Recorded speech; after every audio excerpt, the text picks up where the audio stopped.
نحمده ونصلي على رسوله الكريم اما بعد فاعوذ بالله من الشيطان الرجيم بسم الله الرحمن الرحيم رب اشرح لي صدري ويسر لي امري واحلل عقدة من لساني يفقهوا قولي۔ قرآن مجید اللہ کے قریب کرنے کا ذریعہ ہے۔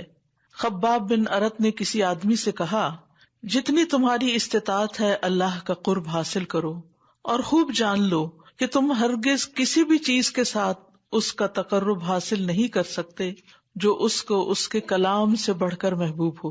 یعنی اللہ سبحانہ تعالیٰ کا کلام یعنی قرآن مجید ایسی چیز ہے کہ جس کے ذریعے ہم اللہ تعالیٰ کا قرب حاصل کر سکتے ہیں، لہذا اس کو قرب حاصل کرنے کی نیت سے بھی پڑھنا چاہیے۔ رسول اللہ صلی اللہ علیہ وسلم نے فرمایا، سورۃ البقرہ پڑھا کرو، اس کا پڑھنا باعث برکت ہے اور اس کو چھوڑ دینا باعث حسرت ہے۔ تو آئیے ہم پڑھتے ہیں سورۃ البقرہ کی آیت نمبر 142 سے۔ دوسرا پارہ شروع ہوتا ہے، ارشاد باری تعالیٰ ہے، سَيَقُولُ السُّفَهَاءُ مِنَ النَّاسِ مَا وَلَّاهُمْ عَنْ قِبْلَتِهِمُ الَّتِي كَانُوا عَلَيْهَا قُلْ لِلَّهِ الْمَشْرِقُ وَالْمَغْرِبُ یہدی من یشاء الی صراط مستقیم۔ لوگوں میں سے بے وقوف ضرور کہیں گے کہ ان مسلمانوں کو کس چیز نے ان کے قبلے سے پھیر دیا، وہ قبلہ جس پر یہ تھے۔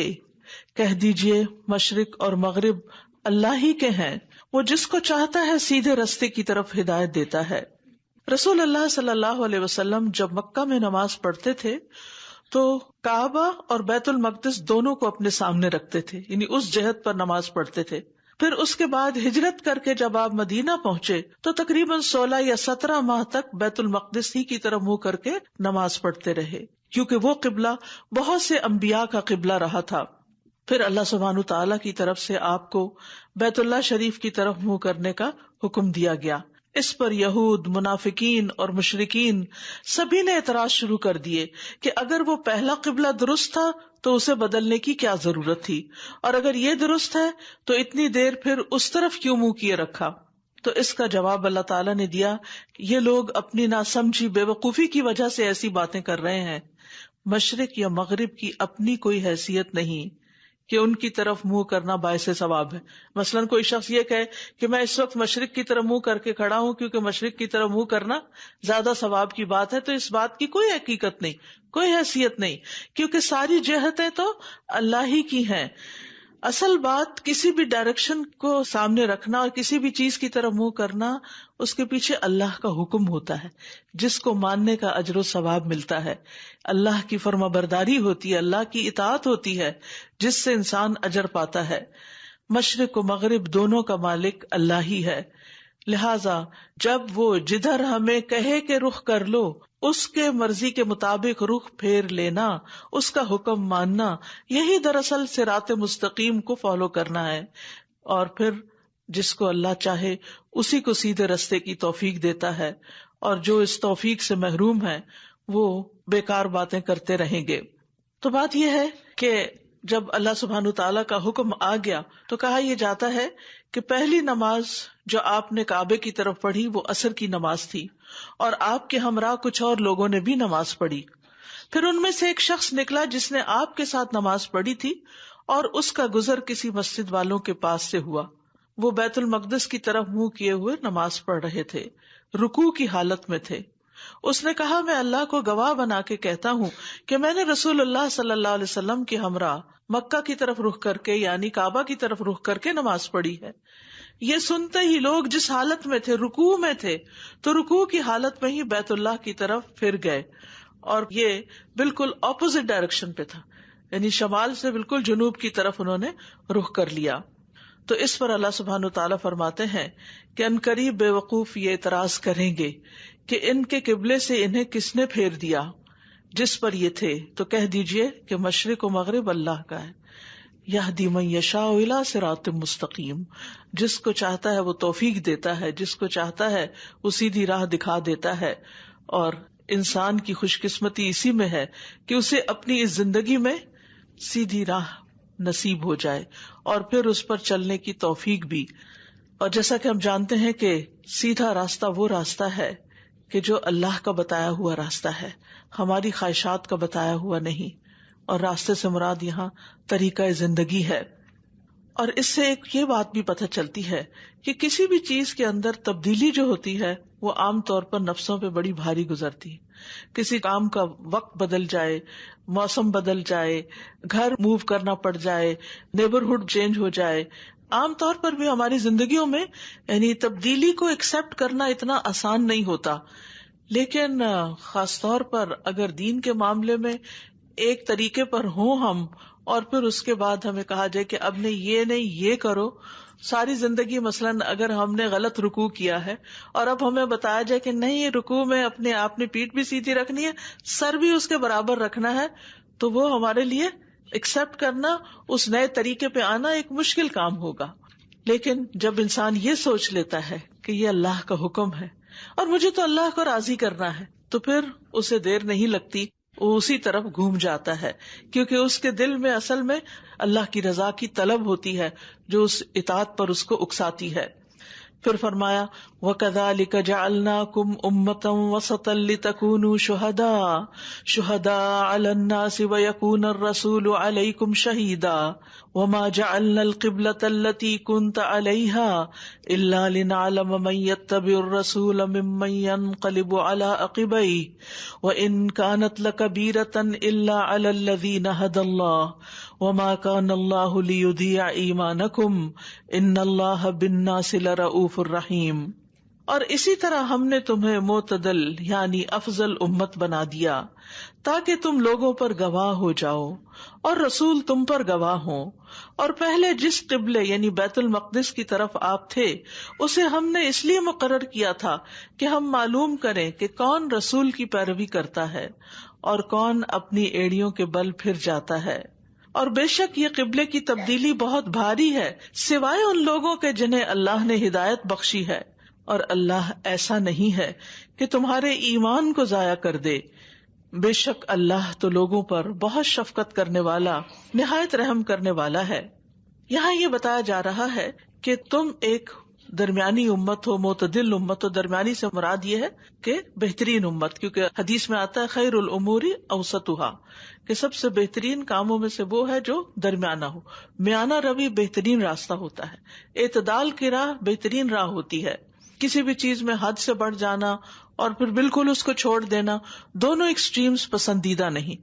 تو امت مسلمہ کو یعنی ہمیں درمیانی امت کہا گیا کہ جس میں ہر چیز میں اعتدال ہے. مثلاً آپ دیکھیں کہ یہود نے عیسیٰ علیہ السلام کا انکار کر دیا، ان کو پیغمبر ہی نہیں مانا، اور نصارہ نے کیا کیا، ان کو اللہ کا بیٹا بنا دیا. تو یہ دونوں ایکسٹریمز ہیں. مسلمان کیا سمجھتے ہیں کہ وہ کیا ہیں، اللہ کے پیغمبر ہیں، اللہ کے رسول ہیں. تو اسی طرح طہارت کے معاملے میں، عبادات کے معاملے میں، باقی چیزوں کے معاملے میں بھی ہمیں جو احکامات ہمارے دین میں دیے گئے ہیں ان میں انسانی فطرت کو، انسانی ضرورت کو، انسانی خواہشات کو مد نظر رکھ کر بنایا گیا ہے. کہ نہ تو یہ کہا گیا کہ بالکل اپنی کوئی خواہش پوری ہی نہ کرو، ہر کام ہی خواہش کے خلاف کرو، اور نہ یہ کہا گیا کہ تم خواہشات ہی کے پیچھے چلتے رہو اور انہی کو اپنا دین بنا لو. بلکہ اصل چیز کیا ہے، اللہ کی اطاعت اور اللہ کی عبادت. تو ہم نے تمہیں درمیانی امت بنایا لِتَكُونُوا شُهَدَاءَ عَلَى النَّاسِ. اور ویسے بھی یہود اپنی کتابوں میں پڑھتے تھے کہ محمد صلی اللہ علیہ وسلم کی امت جو ہوگی ان کا قبلہ بیت اللہ ہی ہوگا. اور پھر یہاں فرمایا کہ تمہیں یہ سینٹر آف دا ورلڈ یعنی بیت اللہ شریف جو قبلہ تمہیں دیا گیا ہے تو تمہیں ایک مرکزی حیثیت دی جا رہی ہے، کیونکہ امت مسلمہ کو اب دنیا میں لیڈرشپ کا رول دیا گیا اور اس گھر کو ساری دنیا کے مسلمانوں کے لیے ایک مرکز بنا دیا گیا. لِتَكُونُوا شُهَدَاءَ عَلَى النَّاسِ. یہ سب کچھ تمہیں کیوں دیا جا رہا ہے؟ تاکہ تم لوگوں پر حق کی گواہی دو، یعنی لوگوں کو صحیح رستہ بھی بتاؤ، اور پھر قیامت کے دن بھی جب انبیاء کی امتیں ان کو جھٹلا دیں گی تو تم ان کے حق میں گواہی دو گے. وَيَكُونَ الرَّسُولُ عَلَيْكُمْ شَهِيدًا. اور رسول تم پر گواہ ہوں.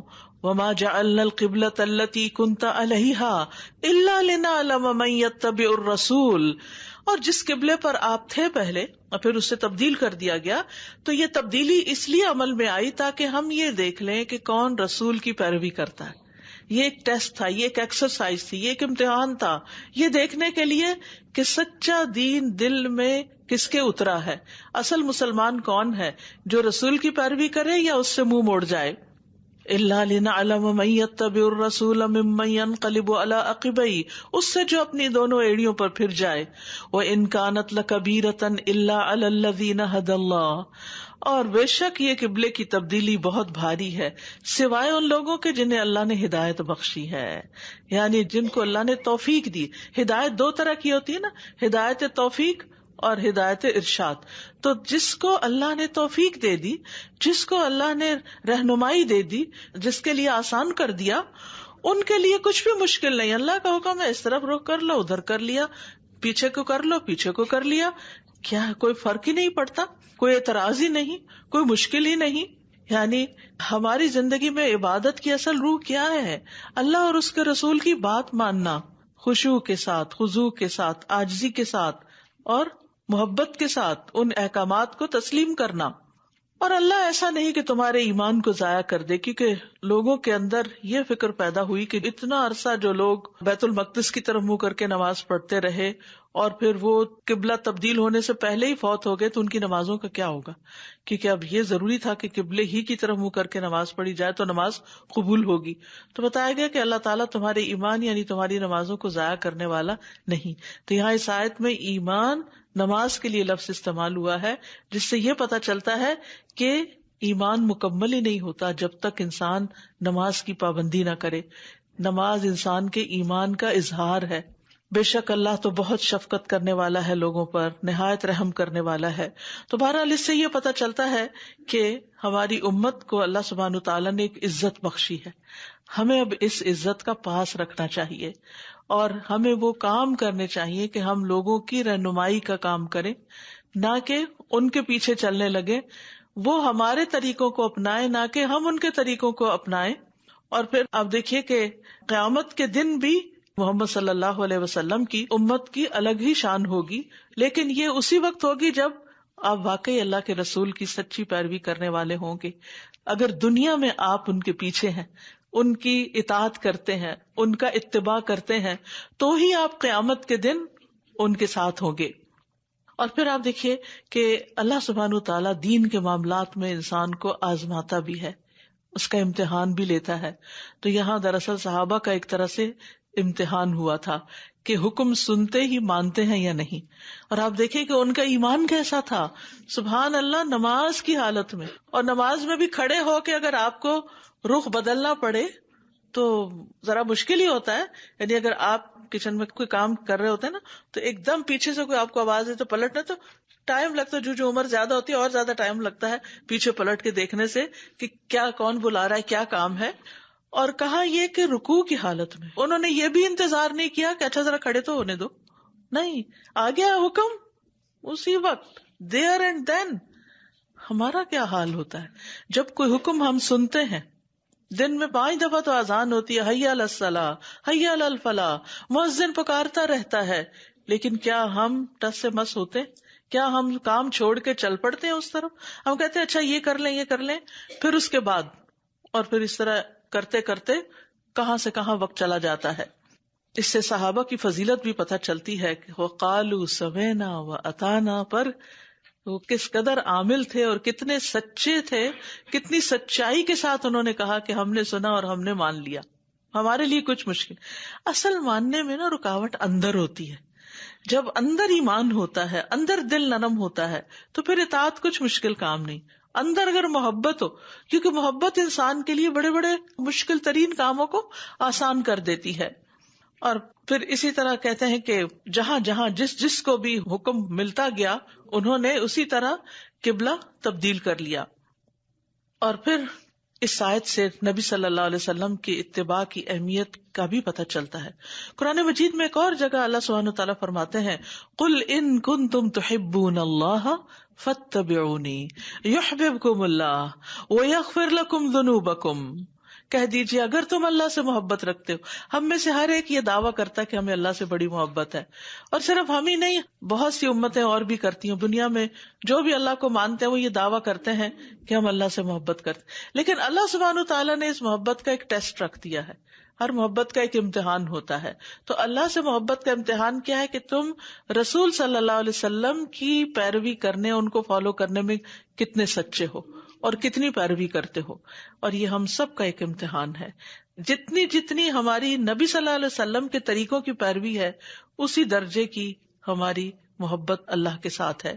اور اگر ہم واقعی اس کو پروو کر دیتے ہیں، یعنی یہ ایمانیات میں بھی ہوگی پیروی، یہ عبادات میں بھی ہوگی، اور یہ اخلاقیات میں بھی ہوگی، معاملات میں بھی ہوگی. اب آپ کا اخلاق کہاں اور ہم لوگوں کا اخلاق کیا واقعی ہم اس اخلاق حسنہ کی پیروی کر رہے ہیں؟ اور اگر نہیں کر رہے تو پھر ہم اللہ سے محبت کے کیسے دعوے کرتے ہیں؟ تو جتنی بھی ہمارے اندر استطاعت ہے، ہمارے اندر جتنی بھی طاقت ہے، ہمیں اس چیز کا خیال رکھنا چاہیے کہ نہیں، یہ میرے لیے سب سے زیادہ اہم ہے. ایک طرف دنیا کے لوگوں کی خواہشات ہوتی ہیں، پیئر پریشرز ہوتے ہیں، لوگ ہم سے کچھ مطالبے کرتے ہیں، ہمارے خاندان کے لوگ، ہمارے دوست احباب، معاشرہ، سوسائٹی، جس ملک میں رہتا ہے انسان، وہاں کے کچھ تقاضے ہوتے ہیں. لیکن انسان کو ہمیشہ یہ دیکھنا چاہیے کہ اس وقت مجھے وہ نہیں کرنا جو لوگ کر رہے ہیں. مثال کے طور پر جیسے کھانا ہی کھانا، تو دائیں ہاتھ سے کھانا ایک سنت ہے، آپ نے اس کی تاکید بھی کی ہے. لیکن اگر آپ یہ نہیں، اس وقت تو مجھے آکورڈ لگتا ہے، سبھی لوگ کانٹے سے بائیں ہاتھ سے کھا رہے ہیں اور میں دائیں ہاتھ سے کھانا شروع کر دوں، تو نہیں. اس وقت یہی تو آپ کا امتحان ہے. اگر آپ کی جگہ صحابہ ہوتے تو وہ کیا کرتے؟ لوگوں کو دیکھ کر اپنا طریقہ بدل لیتے.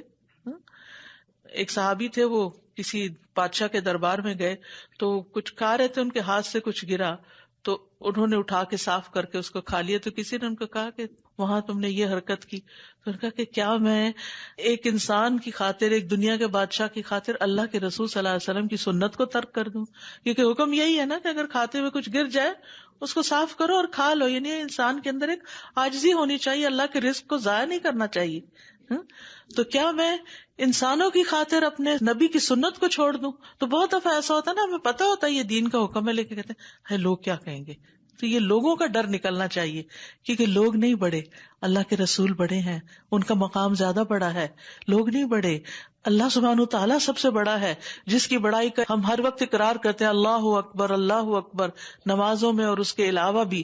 تو واقعی اللہ کو بڑا ماننا چاہیے. اور پھر یہ ہے کہ جو ایسا کرے گا، اللہ اس کی عبادتوں کو، اس کے جذبوں کو کبھی بھی ضائع نہیں کرے گا. کیوں؟ ان اللہ بالناس لرؤوف الرحیم، بے شک اللہ سبحانہ تعالیٰ بندوں پر بڑا ہی رحم فرمانے والا، شفقت فرمانے والا، بہت مہربان ہے. رأفت اور رحمت دو چیزیں یہاں استعمال ہوئی ہیں. رأفت کہتے ہیں شدید رحمت کو، باپ والی شفقت کو، اور رحیم رحم سے ہے، ماں والی شفقت جیسے ہوتی ہے. اللہ سبحانہ و تعالیٰ ہر مثال سے اعلیٰ ہے. یہاں میں صرف لفظوں کی وضاحت کر رہی ہوں کہ دونوں میں فرق کیا ہے. پھر فرمایا قد نرى تقلب وجهك في السماء فلنولينك قبلة ترضاها فول وجهك شطر المسجد الحرام وحيث ما كنتم فولوا وجوهكم شطره وإن الذين أوتوا الكتاب ليعلمون أنه الحق من ربهم وما الله بغافل عما يعملون. یقیناً ہم آپ کے چہرے کا بار بار آسمان کی طرف اٹھنا دیکھ رہے ہیں، سو ہم ضرور آپ کو اسی قبلے کی طرف پھیر دیں گے جسے آپ پسند کرتے ہیں. تو آپ اپنا چہرہ مسجد حرام کی طرف پھیر لیں، اور تم سب بھی جہاں کہیں ہو بس اسی کی طرف اپنے چہرے کو پھیر لو. اور بے شک جن لوگوں کو کتاب دی گئی ہے وہ خوب جانتے ہیں کہ یقیناً وہ ان کے رب کی طرف سے حق ہے، اور اللہ اس سے ہرگز غافل نہیں جو وہ کر رہے ہیں. نبی صلی اللہ علیہ وسلم کو یہ بات معلوم تھی کہ آخری نبی کا قبلہ جو ہے وہ بیت اللہ شریف ہے، لہذا آپ اس انتظار میں تھے کہ کب اللہ تعالیٰ کا حکم آتا ہے. تو یہاں فرمایا کہ ہم آپ کے چہرے کا بار بار آسمان کی طرف اٹھنا دیکھ رہے ہیں، ہمیں معلوم ہے کہ آپ کو اس کا انتظار ہے، ہم عنقریب آپ کو اس کی طرف پھیر دیں گے جس کو آپ پسند کرتے ہیں. تو لو اب حکم آ گیا کہ آپ اپنا چہرہ پھیر لیں. اور پھر یہ کہ صرف مدینہ میں ہی نہیں، جہاں بھی تم ہو، یعنی پوری دنیا میں مشرق یا مغرب میں، افریقہ میں یا امریکہ میں، کہیں پر بھی ہو، جہاں بھی تم عبادت کرو گے اپنے چہرے کو مسجد حرام ہی کی طرف پھیرو گے. اور جہاں تک لوگوں کے اعتراضات کا تعلق ہے، اہل کتاب کے اعتراضات، مشرکین کے اعتراضات اور لوگوں کے منافقین کے اعتراضات، تو بات یہ ہے کہ جن لوگوں کو کتاب دی گئی ہے ان کو تو اچھی طرح پتا ہے کہ یہ بات بالکل برحق ہے. نبی صلی اللہ علیہ وسلم نے اپنی مرضی سے یہ رخ نہیں پھیرا، یہ اللہ ہی کا حکم ہے اور اللہ اس سے غافل نہیں جو تم کر رہے ہو.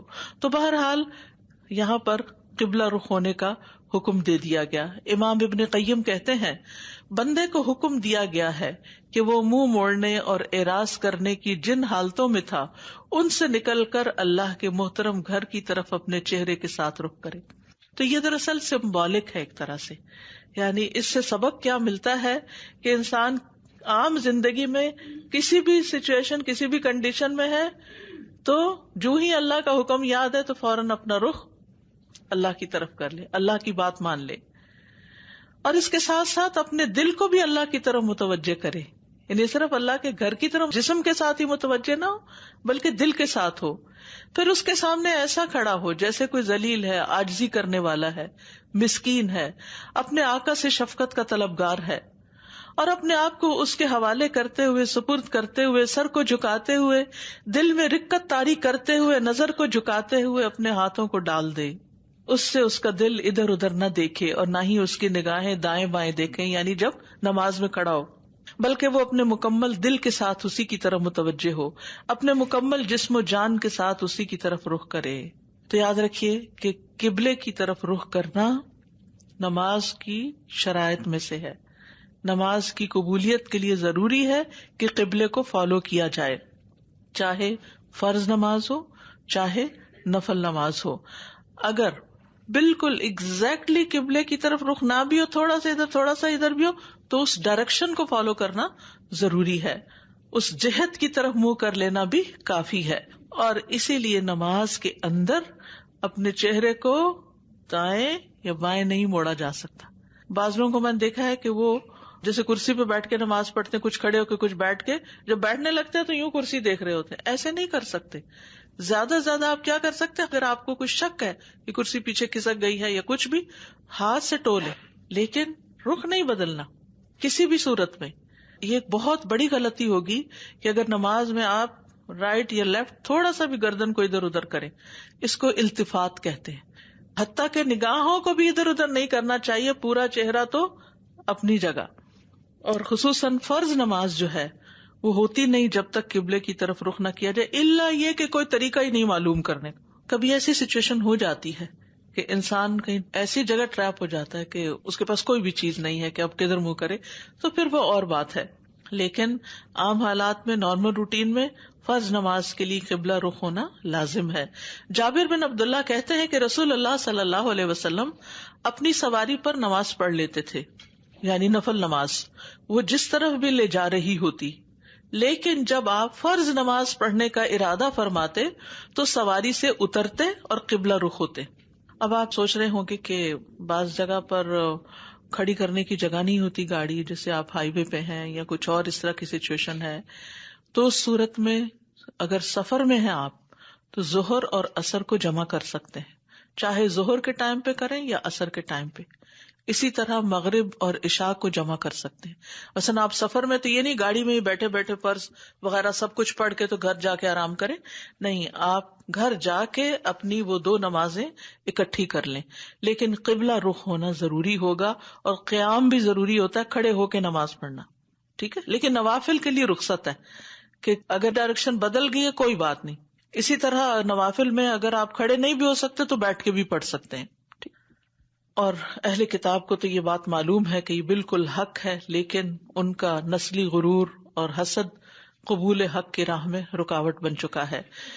پھر فرمایا وَلَئِنْ أَتَيْتَ الَّذِينَ أُوتُوا الْكِتَابَ بِكُلِّ آيَةٍ مَا تَبِعُوا قِبْلَتَكَ وَمَا أَنْتَ بِتَابِعٍ قِبْلَتَهُمْ وَمَا بَعْضُهُمْ بِتَابِعٍ قِبْلَةَ بَعْضٍ وَلَئِنِ اتَّبَعْتَ أَهْوَاءَهُمْ مِنْ بَعْدِ مَا جَاءَكَ مِنَ الْعِلْمِ إِنَّكَ إِذًا لَمِنَ الظَّالِمِينَ. اور البتہ اگر آپ ان اہل کتاب کے پاس کوئی بھی نشانی لے آئیں تو بھی یہ آپ کے قبلے کی پیروی نہیں کریں گے، اور نہ آپ ان کے قبلے کی پیروی کرنے والے ہیں، اور نہ ان میں سے بعض کے قبلے کی پیروی کرنے والا ہے۔ اور اگر علم آ جانے کے بعد آپ نے ان کی خواہشات کی پیروی کی تو بلا شبہ تب آپ ظالموں میں سے ہو جائیں گے۔ تو اس سے پتہ یہ چلتا ہے کہ انکار کرنے والوں کو کوئی دلیل فائدہ نہیں دیتی۔ جو لوگ ضد میں ہوتے ہیں ان کو آپ کتنا بھی سمجھا لیں، ان کے کان پہ جوں نہیں رینگتی۔ یہاں پر فرمایا کہ اگر آپ اہل کتاب کو ہر نشانی بھی دکھا دیں کہ اللہ کا یہ حکم درست ہے، وہ پھر بھی نہیں مانیں گے۔ اور یہ جو کیفیت ہوتی ہے نا حق کو دیکھ کر پہچان کے انکار کی، یہ اللہ کی طرف سے ایک سزا بھی ہوتی ہے بندے کے لیے۔ قرآن مجید میں اللہ تعالیٰ فرماتے ہیں سورۃ الاعراف میں، سأصرف عن آیاتی الذین یتکبرون فی الارض بغیر الحق وَإِن يَرَوْا كُلَّ آیَةٍ لَا يُؤْمِنُوا بِهَا۔ ان قریب میں اپنی آیات سے ان لوگوں کو پھیر دوں گا جو زمین میں حق کے بغیر بڑے بنتے ہیں، تکبر کرتے ہیں، اور اگر وہ ہر نشانی بھی دیکھ لیں تو اس پر ایمان نہیں لاتے۔ ہر نشانی بھی دیکھ لیں وہ ایمان نہیں لائیں گے۔ تو یہ جو تکبر ہوتا ہے نا انسان کے اندر کہ میری عقل بڑی ہے، میں زیادہ پڑھا لکھا ہوں، میں زیادہ سمجھدار ہوں، میرا ایکسپوجر زیادہ ہے، مجھے زیادہ پتا ہے، یہ چیز انسان کو حق قبول کرنے میں رکاوٹ بن جاتی ہے۔ اس سے بچنا چاہیے۔ کیا کوئی انسان آپ نے دنیا میں ایسا دیکھا جس کا علم 100% پرفیکٹ ہو، وہ سبھی کچھ جانتا ہو؟ کسی بھی فیلڈ میں آپ دیکھ لیں، ماہر سے ماہر ڈاکٹر کے پاس جا کے بھی آپ کہتے ہیں سیکنڈ اوپینین بھی لے لینا چاہیے، بلکہ وہ خود بھی اور سے کنسلٹ کرتے رہتے ہیں۔ یعنی ٹاپ کلاس فزیشین کے پاس بھی جائیں تو بعض اوقات اس کو بیماری سمجھ نہیں آتی آپ کی، وہ کہتا ہے کہ اچھا اس کو فلاں سے کنسلٹ کر لیا، جب یہ ٹیسٹ کرا وہ ٹیسٹ، کتنے ٹیسٹ کرواتے ہیں؟ اگر صرف ان کا علم ہی کافی ہوتا تو مزید ضرورت نہ ہوتی۔ تو اسی طرح ہر شعبے کے اندر ہے، لیکن جن لوگوں کو ماننا نہیں ہوتا ان کو سارے پروف بھی مل جائے وہ پھر بھی نہیں مانیں گے۔ مثلا اگر ایک شخص کو کینسر ہو اور اس کے سارے ریزلٹس بھی بتا رہے ہو کہ کینسر ہو، پھر بھی وہ نہ مانے، وہ کہ میں تو نہیں مانتا، آپ کیسے منوائیں گے اس کو؟ ہے کوئی طریقہ؟ گلا گھونٹ کے تو نہیں منوا سکتے آپ کسی کا۔